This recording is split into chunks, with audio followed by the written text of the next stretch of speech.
further back, and they also have markings that make them almost invisible with the surroundings. Up on top of the hill to the right, you're going to see a darker animal, very small. That's a yellowback duiker. A very, very shy animal out here. But if you take a look here on my side, kind of a grayish color animal out there.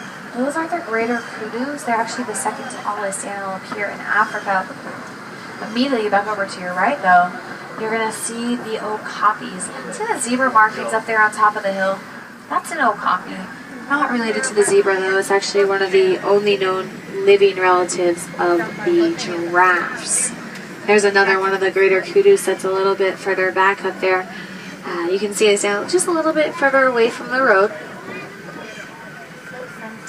And those are actually female greater kudus. The male greater kudus are located up on your game spotting guide. If you look to the ends, they have those really long horns on their head. The males will actually weigh about 300 pounds heavier than the females. The males weigh about 750 pounds. Now, there is a black rhino out here. Go ahead and get your cameras ready. You're going to see it. It's a very rare species over here on my side of the road.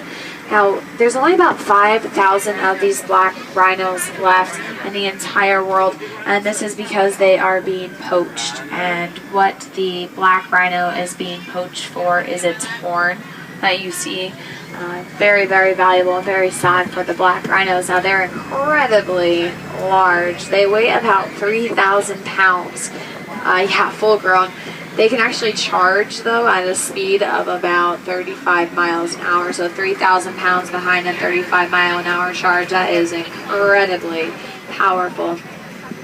Now, I just caught a glimpse of the ghosts of the forest, which are the bongos. You're going to see a cinnamon-colored dark browns up on top of the hill.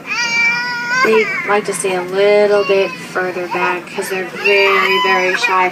There's also a black and white bird peeking over the brushes over here. Those are saddle-billed storks.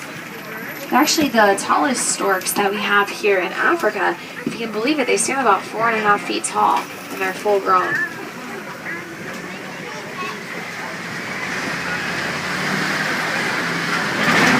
Alright, well, we are out of the forest, so I'm going to be taking us down into the Safi River. This is where we can find Nile hippos.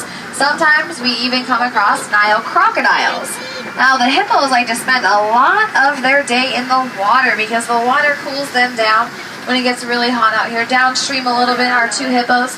That means that there are hippos in the area. Let's see if we can find them a little bit closer. Oh, wow. Yeah, there are a lot of hippos out here. Across the island, you're going to catch glimpses of some really large gray birds, which are the pink-back pelicans. But in the water, it looks like really big rocks down there. Those are actually hippos.